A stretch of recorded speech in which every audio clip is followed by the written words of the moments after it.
নমস্কার বন্ধুরা, সুজাতা কিচেনে আপনাদের সকলকে স্বাগত। আজকে চলে এসেছি আপনাদের কাছে নিরামিষ আরেকটা রেসিপি নিয়ে, নিরামিষ পটল পোস্ত রেসিপি। এই পটল পোস্তটা অনেক ধরনেরই দেখতে পারবেন, কিন্তু এইভাবে যদি আপনি বাড়িতে পটল পোস্ত রেসিপিটা করে খান তাহলে গরম ভাতের সঙ্গে আর অন্য কিছুর প্রয়োজন হবে না। পটল পোস্তটা দেখতে যেরকম সুন্দর হয়েছে, খেতেও কিন্তু দুর্দান্ত হয়েছে।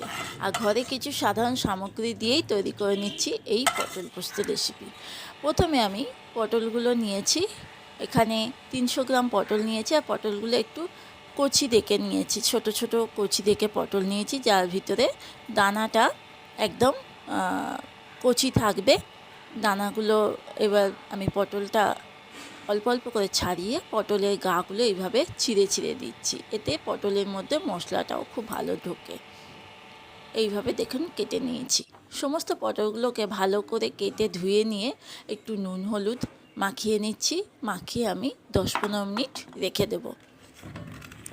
ভালো করে নুন হলুদ মাখিয়ে আমি 10-15 মিনিট রেখে দেবো। আর এই পটল পোস্তটা যখন করবেন অবশ্যই পটলটা একটু কচি পটল পোস্তটা করার চেষ্টা করবেন, না তো পটলের দানা হয়ে গেলে মুখে পড়লে ভালো লাগে না। একটা মশলা করে নিচ্ছি, ধনে জিরে লঙ্কা আদা দিয়ে একটা পেস্ট বানিয়ে নেব। আর এটা হচ্ছে অল্প হাফ চামচ কালো সর্ষে আর 2 চামচ পোস্ত দিয়ে একটা পেস্ট বানিয়ে নেব। কড়াইয়ের মধ্যে আমি দিয়ে দিচ্ছি তেল।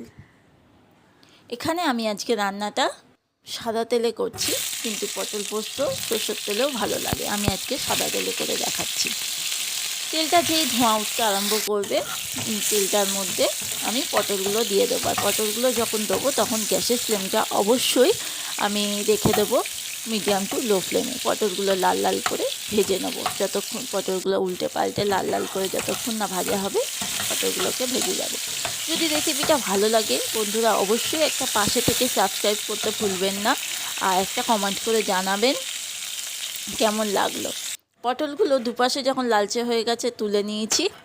এবার ওই তেলের মধ্যে আমি দিয়ে দিচ্ছি কালো জিরে হাফ চামচ, একটা শুকনো লঙ্কা।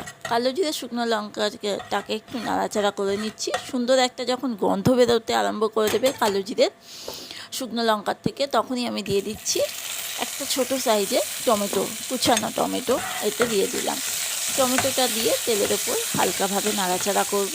এই সময় গ্যাসের ফ্লেমটা মিডিয়াম টু লো ফ্লেমেই রেখে দিয়েছি। এবার টমেটোর ওপর একটু লবণ দিয়ে দিচ্ছি, আর তার মধ্যে একটু সামান্য চিনি দিচ্ছি। চিনি দিয়েছি এখানে হাফ চামচ, আর হলুদ দিচ্ছি 1/4 চামচ। আর দিয়ে দিচ্ছি আদা জিরে ধনে লঙ্কা বাটা পেস্টটা দিয়ে ভালো করে আমি মশলাটাকে একটু কষিয়ে নেব। যতক্ষণ পর্যন্ত কষানো গন্ধ মানে একটা কাঁচা গন্ধ না যাবে ততক্ষণ পর্যন্ত মশলাটাকে একটু কষিয়ে নেব। কষাতে কষাতে বেশ সুন্দর মশলাটা বেশ কষানো সুন্দর একটা গন্ধ বেরিয়েছে, তখন আমি আদা পোস্ত এই সর্ষে আর পোস্ত বাটাটা দিচ্ছি। আর তার সঙ্গে দিয়ে দিচ্ছি 1 চামচ কাশ্মীরি লঙ্কার গুঁড়ো। আপনারা এখানে কাশ্মীরি লঙ্কার গুঁড়ো নাও ব্যবহার করতে পারেন, কাঁচা লঙ্কা বাটা ব্যবহার করতে পারেন। আমি কাঁচা লঙ্কা বাটা দিয়েছি, কিন্তু একটু কাশ্মীরি লঙ্কা দিলাম, দেখতে বেশ সুন্দর হয়। আর যখন কষাচ্ছি অবশ্যই মশলার জলটা দিয়ে একটু কষাচ্ছি, কারণ যাতে কড়াতে লেগে না যায়। কষাতে কষাতে যতক্ষণ না তেলটা বেরিয়ে আসবে ততক্ষণ পর্যন্ত কষিয়ে যাব।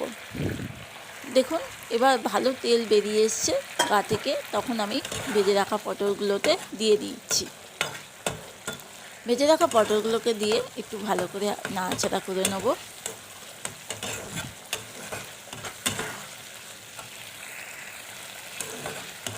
ভালো করে নাড়াচাড়া হয়ে গেলে এবার আমি এর মধ্যে পরিমাণ মতো জল দেবো। আর বেশ কষানো সুন্দর হয়ে গেছে, আর কষাতে কষাতে যখন তেল ছেড়ে দিয়েছে পুরো, তখনই বুঝতে পারা যাচ্ছে তখন এটা কষানো পুরো কমপ্লিট।